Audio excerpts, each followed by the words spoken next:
자, 책 속에 길이 있다부터 반복을 해보도록 하죠. 지난 시간에 우리가 1의 2단원을 공부해봤습니다. 자, 그래서 1의 2단원 네, 책 속에 길이 있다.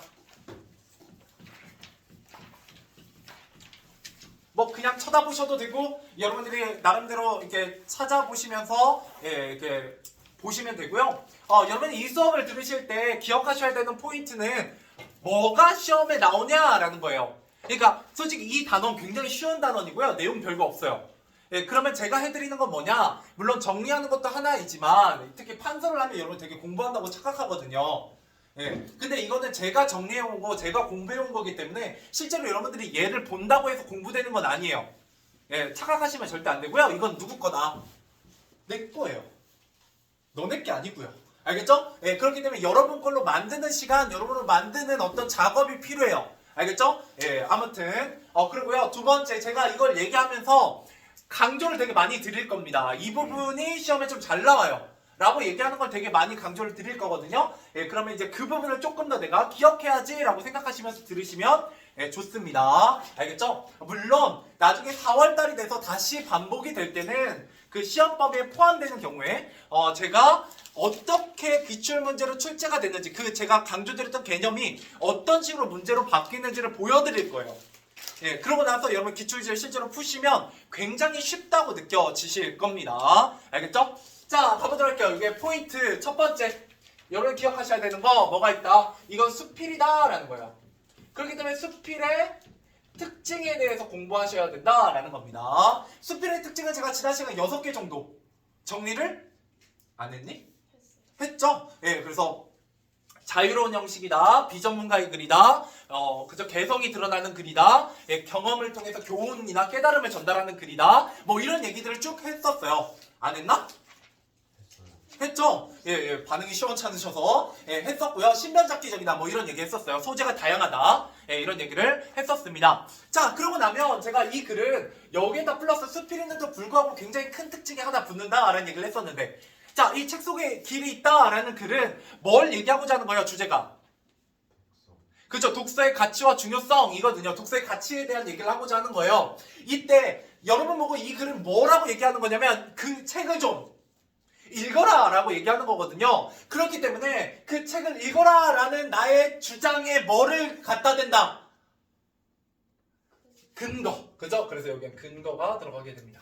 그죠? 그래서 근거를 통해서 설득력을 높여요. 책을 읽어라 라는 말에 근거를 댄다라는 거예요. 근데 우리 이 글은 어디까지나 뭐라는 거예요? 수필이었잖아요.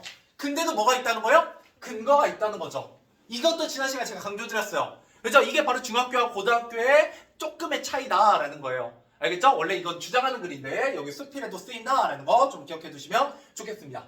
자, 두 번째, 이제 본문에 대한 얘기 할 거예요. 본문에 대한 얘기. 한번 여러분들 문제 풀어 오셨을 테니까 아마도 그거 가지고 한번 떠올려 보시면 좋습니다. 자, 처음 부분입니다. 이 글은 수필이니까 처음 가운데 끝으로 나눠져 있죠? 그래서 처음 부분이요. 자, 처음에는 뭐로 글을 시작하는 게 굉장히 큰 특징이다. 이거 문제로도 나오는데. 그렇죠. 자신의 경험이요. 그죠? 글쓴이의 어린 시절 독서 경험입니다. 이렇게 얘기를 하게 돼요. 그때 뭐를 읽었다는 거냐면 자유 교양 문고에 대해서 읽었다라는 얘기를 하게 됩니다. 기억나시나요? 자, 그래서 이 경험을 토대로 처음에 이야기를 시작하게 되면 독자의 흥미도 끌고 또 뭐도 형성된다. 공감대가 형성된다. 뭐 이런 얘기가 또 이어지게 돼요. 자, 그 다음에 뭐 처음 보면 그래서 별 얘기 없고요. 그 다음에 이제 가운데로 들어가 보도록 할게요. 이제 본문입니다. 자, 가운데 첫 번째 내용은 뭐냐? 우리가 뭐에 대한 얘기하냐? 청소년기는 어떤 시절이다? 항상 뭐를 느끼는 시절이다? 그렇죠. 부족함. 그래서 청소년기의 부족함을 채워주는 책 읽기. 왜? 결국 이 글은 뭔 얘기하고자 하는 거예요? 책을 좀 읽어야 된다. 왜 읽어야 되냐에 대해서 얘기한다고 했잖아요. 왜 읽어야 된다? 첫 번째, 그 부족함을 뭐 해주기 때문에? 채워주기 때문이다. 이렇게 얘기하게 된다고요. 그죠? 그런 얘기 진행되고 있었어요. 이게 바로 책 읽기의 첫 번째 가치죠. 이게 가치 1이었습니다. 그죠? 예, 이렇게 보시면 되고. 자, 그러면 이때 부족함이라는 건 뭐였냐? 왜 청소년기는 부족함을 느끼냐라는 얘기를 진행을 했었죠. 자, 첫 번째 뭐 때문이었다? 늘 모자람을 느껴요. 그래서 우리가 부족하다고 느낀다는 거죠. 예, 늘 어떻다고 느끼는 거예요? 비어있고 부족한 것. 예, 이게 바로 우리가 부족함을 느끼는 이유였고요. 예, 결국 이것 때문에 우리는 청소년기에 뭐를 느낀다? 어떤 감정을? 외로움을 느낀다. 뭐 이런 얘기로 진행을 하고 있었어요. 그래서 우리는 어떻게 해야 된다? 책 읽기를 통해서 이 외로움을 어떻게 해야 된다? 해소해야 된다라고 얘기하게 돼요. 이때 어떻게 책 읽기를 통해서 외로움을 해소하냐? 책을 읽으면 우리가 어떤 상태에 들어가게 된다? 충만함을 느끼게 된다. 뭐 이런 얘기를 하게 됩니다. 예, 그래서 이 충만함은 뭘로 이어지게 되냐? 나에 대한 어떤 자신감이나 아니면 미래에 대한 전망을 갖게 한다는 거예요. 뭐가? 책 읽기가.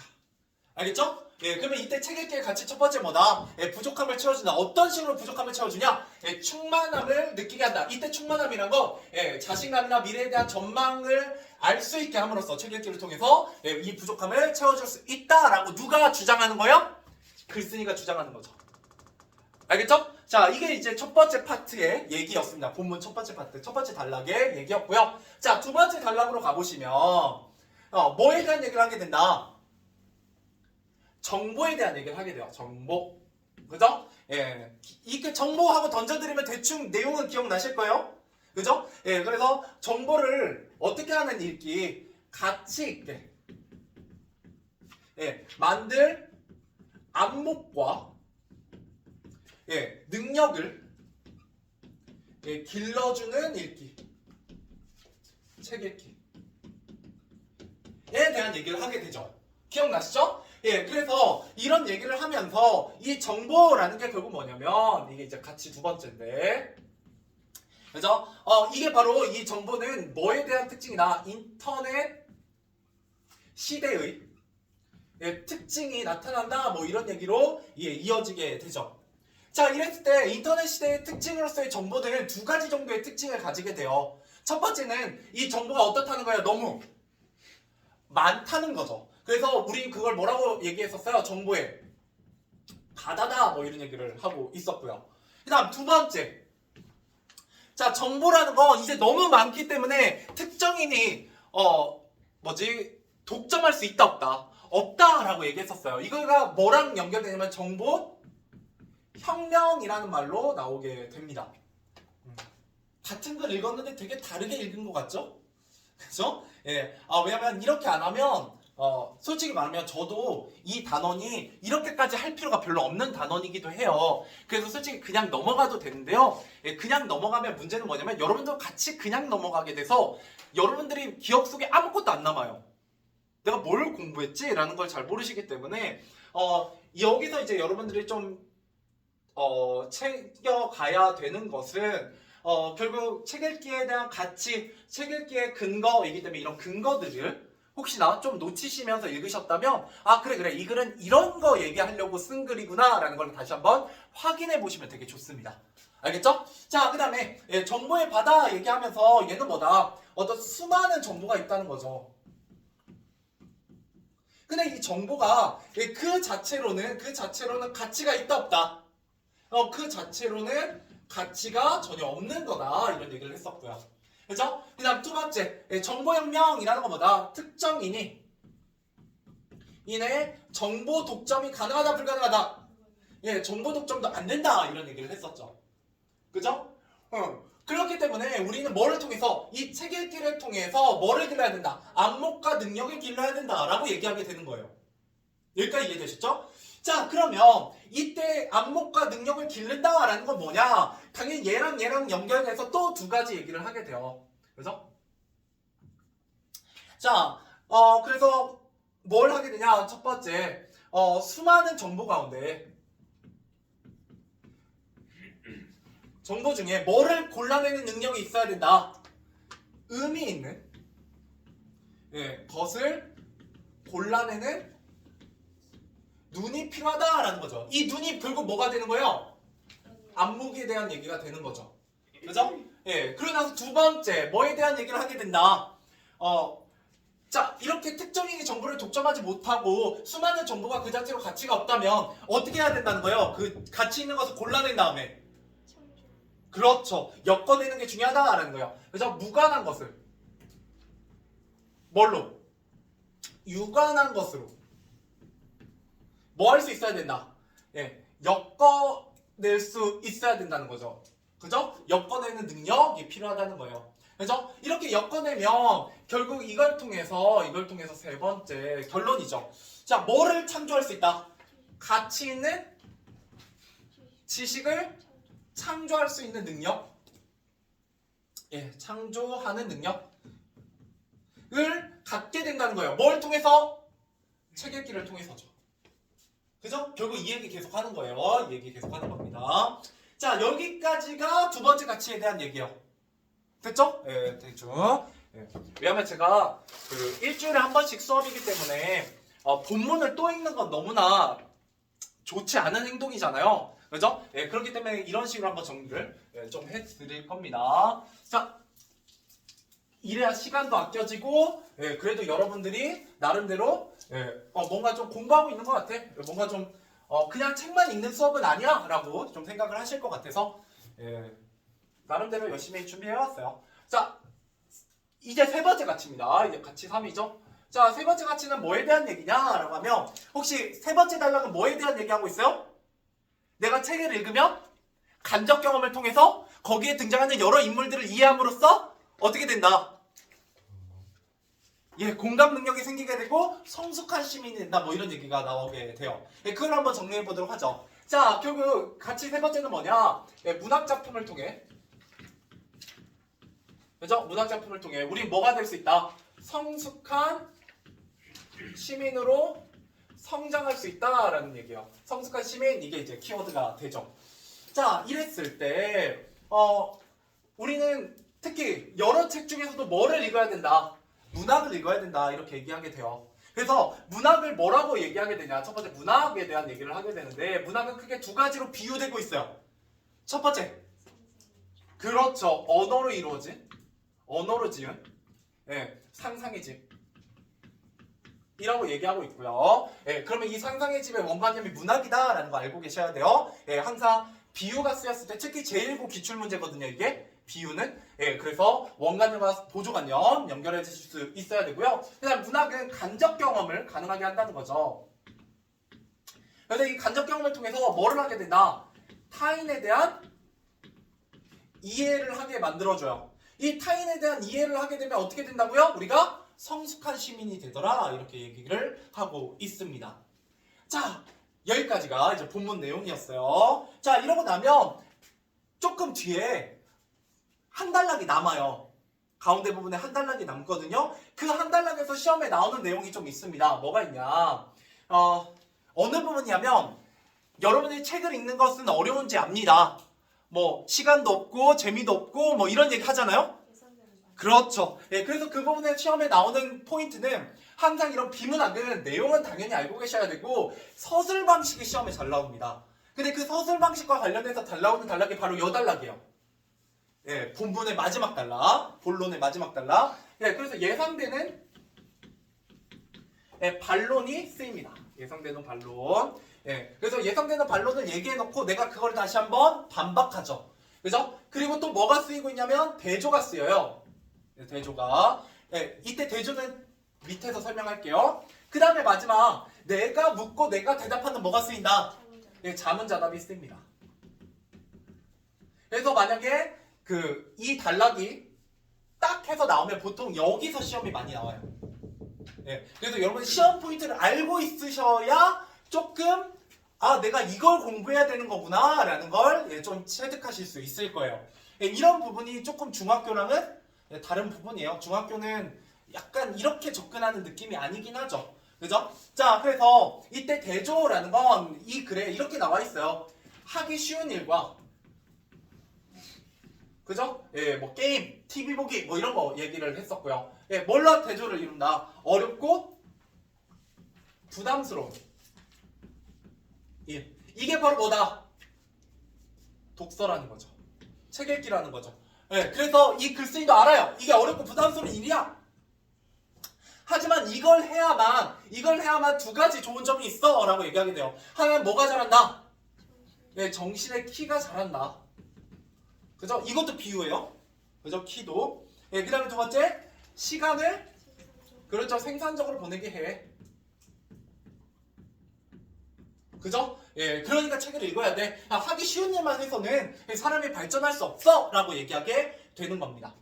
그죠? 자, 그러고 나면 마지막 끝부분입니다. 예, 결론이죠. 자, 결국 끝부분에서는 무슨 비유가 나오냐면 우리 눈에 뭐가 덮여있다는 거예요. 그죠? 덮여있는 예, 비늘을 예, 벗겨주는 책 읽기라는 얘기예요. 이러면서 이 글을 마무리합니다. 이때 비늘 같은 경우는 역시 비유죠. 이때 비늘이 바로 뭐예요?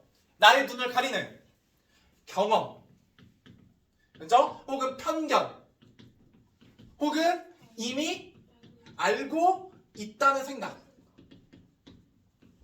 그죠? 예. 여러분 공부하실 때도 이게 제일 무서울 수 있어요. 특히 국어는. 국어는 우리말이기 때문에 들으면 다 알고 있는 내용 같아. 예. 근데 또 100점이 잘 안 나오는 과목 중에 하나가 국어예요. 예. 왜 은근히 헷갈리는 부분이 있거든요. 자, 그래서 그러면 이거를 벗겨주는 건 뭐냐? 벗겨준다는 건 뭐냐? 비늘을 그러면 경험, 편견 이미 알고 있다는 생각인 건 알겠는데 이때 벗겨주는 건 새로운 지평을 열어준다는 거예요. 네, 새로운 지평. 이때 새로운 지평이라는 건 예, 바로 제목의 의미와 관련되어 있죠. 예, 그래서 이 밑에 제목의 의미까지 쓸까? 세 번째. 예, 제목의 의미. 자, 그래서 이 글의 제목이 뭐다? 책 속에 뭐가 있다? 길이 있다. 입니다. 예, 길이 있다. 예, 그래서 이때 길이라는 건 바로 뭐다? 예, 이때 새로운 지평이라는 건 뭐다? 예, 내가 타인에 대한 이해로 성숙한 시민으로 성장했기도 했고, 예, 정신의 키도 잘하고 시간 생산적으로 보냄으로써 예, 내가 결국 궁극적으로 지향하는 바가 뭐냐? 책 읽기를 통해서 어떤 삶을 살고자 한다? 바람직한 삶입니다. 예, 인간다운 삶을 살고자 한다. 이게 바로 이 글의 주제였다라고 얘기할 수 있다는 거예요. 됐죠? 예, 그래서 이 글에 대한, 이 단원에 대한 정리가 되겠습니다. 예, 이런 식으로 이제 제가 한 번씩 간단하게 한 15분에서 20분 정도 예, 정리를 해드릴 예정이고요. 예, 이렇게 정리하는 건 솔직히 올해부터가 처음이긴 해요. 예, 올해부터가 처음이긴 한데 좀 효과가 있었으면 좋겠고요. 예, 그래서 이러고 나서 끝나는 건 아니고 우리가 뭐까지 이어서 할 거냐면 평가 문제집 문제도 몇 문제 볼 거예요. 제가 분명히 던져드렸던 이런 내용들에서 실제로 문제가 나왔는지 확인해 보셔야 되잖아요. 예, 결국 우리가 해야 되는 건 뭐니까? 정답을 맞추는 거니까. 그죠? 예, 그래서 정답과 좀 관련지어서 또 얘기를 드려보도록 하죠. 일단 가보죠. 몇 페이지냐면 예, 이래서 제가 말씀드린 거예요. 뭐라고? 문제 풀어오셔야 된다고. 왜냐면 하나씩 같이 풀어드리는 건 안 해요. 예, 그냥 자, 몇 번 보세요. 예, 저번 시간 했잖아요. 몇 번 보세요. 뭐 이런 겁니다. 하고 지나갈 거기 때문에 예, 문제를 안 풀어오셔도 제가 뭐라고 특별히 하진 않을 거지만 그래도 예, 여러분들이 풀어와서 듣는 거랑 안 풀고 듣는 게 많은 차이가 있을 거다라는 거예요. 그래서 보시면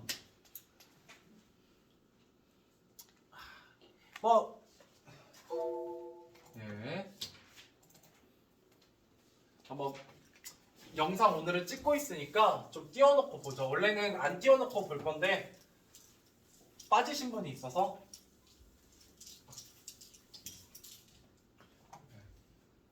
왜냐면 이게 시간이 좀 아깝거든.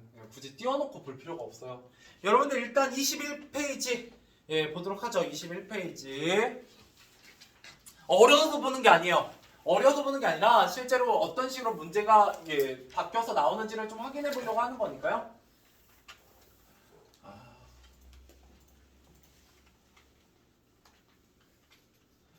자, 잘 보시면 예, 글쓰기가 니은에 대한 해답으로 책 읽기를 개시한 까닭으로만 적절한 것은 이라고 써있잖아요. 이때 니은은 청소년기에 부족함을 느낀다. 거기에 밑줄이 쳐져 있어요.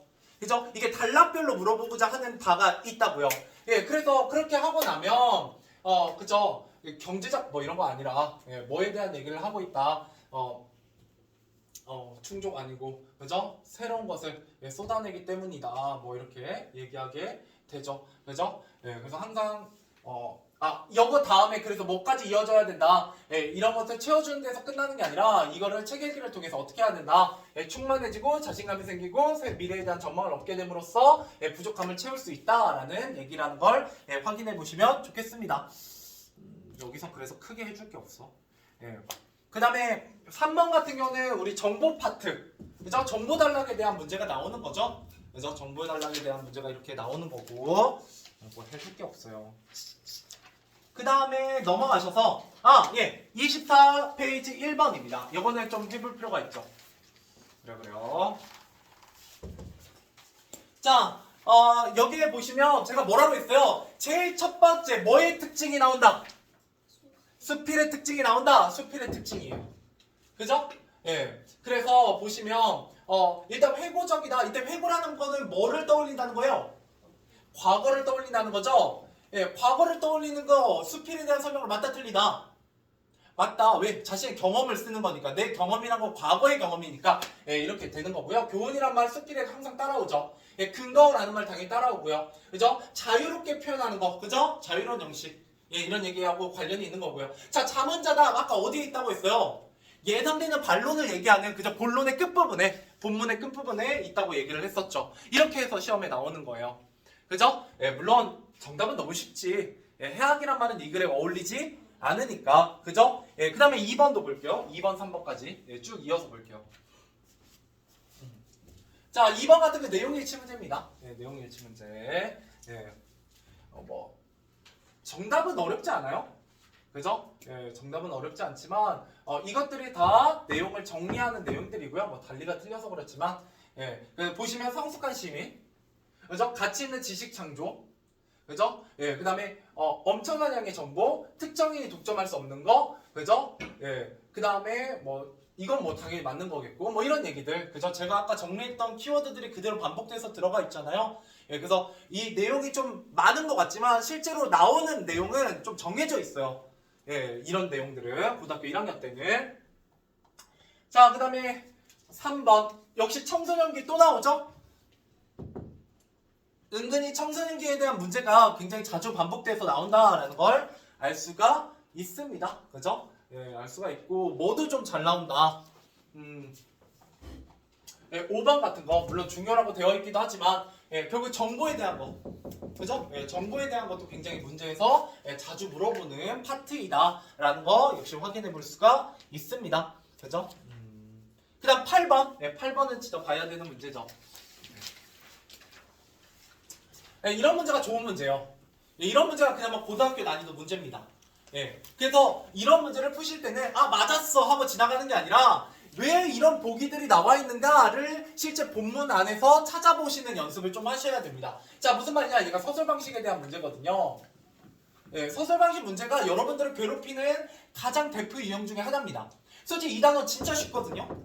굳이 틀리거나 좀 여러분들을 어렵게 만든다면 이런 내용이 좀 여러분들을 어렵게 만들 수 있다라는 겁니다. 자, 보세요. 통념을 비판하다. 그죠? 이때 통념이라는 게 뭔지 아세요? 기존의 보편적 지식이에요. 그러니까 무슨 말이냐면 중세시대 때는 지구가 태양을 도는 게 아니라 지구는 가만히 있고 뭐가 도는 거예요? 태양이 도는 거예요. 그죠? 천동설. 근데 갈릴레이가 와가지고 뭐라고 얘기하는 거예요? 이 통념을 비판하면서 실제로 뭐가 돈다? 지구가 돈다. 그죠? 이렇게 얘기하는 게 통념을 비판하는 거예요. 우리가 기존에 믿고 있는 지식을 비판한다라는 거예요. 그런 거하고 거리가 멀죠. 자, 그 다음에 질문. 질문은 하고 있긴 하죠.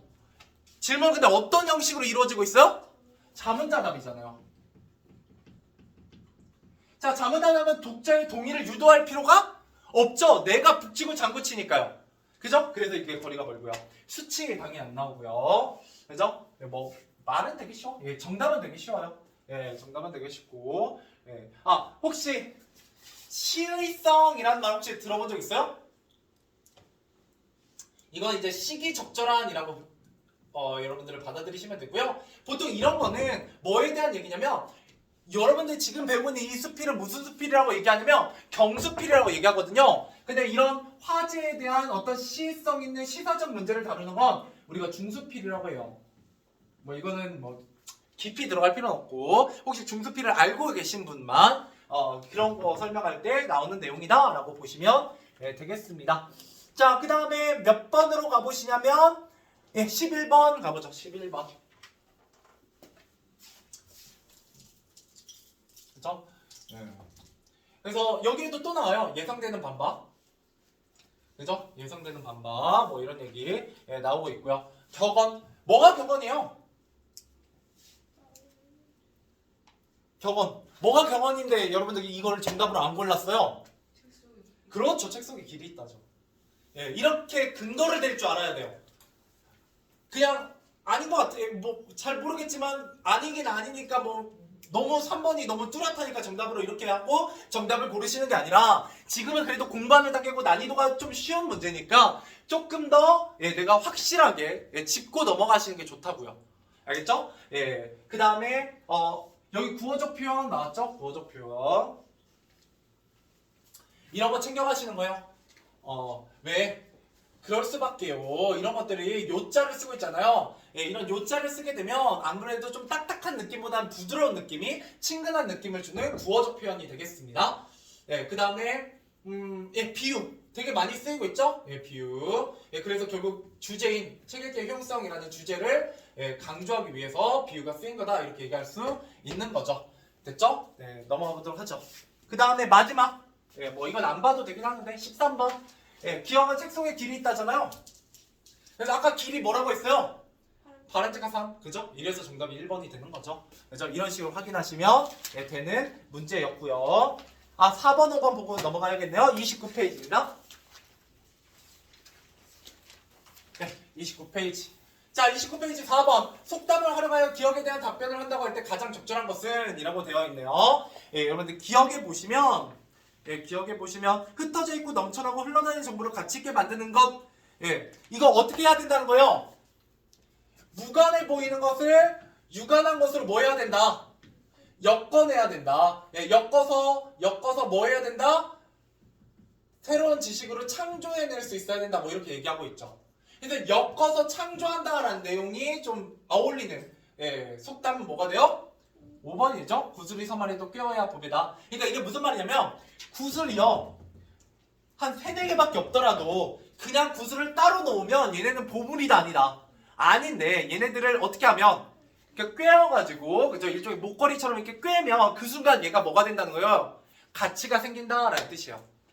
그죠? 그래서 단편화되어 있는 그죠? 그냥 떠도는 다양한 정보들을 그냥 놔두면 아무 가치가 없지만 그걸 엮어서 유관한 무언가로 창조해낼 수 있다면 그건 가치가 생기는 것이다. 이렇게 얘기가 되는 거죠. 자, 그 다음에 마지막 얘가 그나마 좀 고등부 문제 같이 생겨 먹었죠? 참고로 국어 선생님들이 가장 좋아하는 문제 유형이고요. 무조건 한 문제는 출제가 되는 물론 자화상에서 출제될 가능성이 훨씬 높지만 가끔 중앙여고 같은 경우는 선생님들이 가끔 필 받으면 막 3-4문제 나오기도 해요. 그냥 이 유형만. 그러면 여러분들이 중학교에서 고등학교 올라와서 국어에서 가장 어려워하는 유형 중에 하나입니다. 왜? 안 배웠잖아요? 물론 진달래꽃 같은 건 너무 유명하지만 안 배우는데 어떻게 풉니까? 앞으로 열심히 연습하셔야죠. 자, 일단 니은입니다. 니은은 고통받는 이들의 아픔을 헤아리는 마음이라고 되어 있어요. 그죠? 아픔을 헤아린다. 아픔을 헤아림이잖아요. 그죠? 정답만 보고 넘어갈게요. 지금 시간이 뭐 많진 않으니까. 자, 정답 보면 정답은 2번인데. 자, 어떻게 해석하는 거냐? 자, 세상이 어때요? 바람 불고 춥고 어두워요. 긍정적이다, 부정적이다? 부정적이다. 세상이 부정적이에요. 그죠? 안 좋아요. 아무튼 안 좋다. 그냥 이렇게만 해석하시면 돼요. 깊게 해석하실 필요 없고. 자, 사람이 사는 마을. 가장 낮은 곳이래요. 이때 가장 낮은 곳은 이곳에 어느 사람들이 살겠어요? 부자, 가난한 사람. 가난한 사람. 그죠? 뭔가 소외된 이웃이 살겠죠. 물론 이렇게까지 구체적이지 않으셔도 돼요. 뭔가 안 좋은 사람들이 살겠죠. 그 안 좋은 사람들로 뭐가 되어서 내리자? 한방눈이 돼서 내리자라고 얘기하고 있어요. 이 시의 가장 중요한 단어는 한방눈이죠. 그죠? 이때 한방눈이라는 건 내가 뭐가 되자는 거예요? 한방눈이 되자는 거예요. 근데 이 한방눈은 어디에 내리고 있어요? 가장 낮은 곳에 내리고 있어요. 근데 이 가장 낮은 곳에 내리는 이 한방눈은 어떤 관용어가 수식해주고 있어요? 그죠? 그러면 이때 한방눈은 따뜻한 한방눈이기 때문에 긍정적이다, 부정적이다? 긍정적이죠. 그죠? 그러면 이 가장 낮은 곳에 한방눈이 내림으로써 이 한방눈은 이 소외된 이웃들을 뭐하는 존재다? 위로하는 존재예요. 따뜻하게 만드는 존재입니다. 이렇게 해석되거든요. 예, 그러니까 물론 이렇게까지 여러분 정확하게 해석하진 않더라도 이런 느낌을 찾으실 수 있어야 돼요. 최소한 뭐는 키워드로 찾으셨어야 되냐면 한방눈이라는 키워드는 찾으셨어야 돼요. 그 다음부터 출발하는 거거든요. 그 다음부터 알겠죠? 예. 그리고 딱 보면 자, 나보기가 역겨 말없이 고이 보내드리잖아요. 이별에 대한 얘기고요. 그죠? 얘는 뭐예요? 딱 봐도 그리움에 대한 얘기요. 그죠? 그 다음에 얘는 좀 어렵죠? 예. 근데 여기 보시면 뭐예요? 나의 마음이 어둠이노라 뭐 이렇게 얘기하고 있잖아요. 그죠? 예. 그러니까 뭐에 대한 얘기겠다. 아무튼 이거는 자기 자신의 마음에 대한 얘기예요. 자기 자신. 그죠? 뭐에 대한 내면에 대한 얘기다 정도는 그냥 느낌을 잡으시면 돼요. 알겠죠? 예. 그 다음에 지금 눈 내리고 그죠? 매화 이런 매화 같은 거 나오면 대부분 뭐에 대한 얘기다. 매화가 언제 등장하게 되냐면 보통 매화라는 꽃은 지금도 매화 거의 지는 시기거든요. 왜냐면 이 매화라는 꽃은 겨울을 이겨내고 가장 먼저 피는 꽃이에요. 그래서 이 매화는 옛날부터 뭐를 의미한다? 지조나 절개를 의미해요. 그 시련과 고난, 겨울을 이겨내고 가장 먼저 꽃을 피우는 대상이거든요. 이거는 굉장히 진부한 표현이에요. 예, 되게 많이 나와요. 고전 시가에서. 예, 그래서 좀 알고 계시면 좋고요. 자, 그랬을 때 딱 봐도 초인이 있어 이 광에서 목 놓아 부르게 하리라 뭐 이렇게 얘기하고 있는데 이 이육사는 언제 사람이기 때문에? 일제강점기 때 사람이거든요. 그래서 일제강점기에 어떤 광복에 대한 저항, 의지 이런 것들을 드러내는 시예요. 근데 여러분들이 여기까지 해석은 안 될 테니까 2번 정도는 좀 해석할 수 있으면 좋겠다라는 겁니다. 알겠죠? 자, 넘어가 보도록 하겠습니다. 오늘 광고에 대한 얘기도 해보도록 하죠.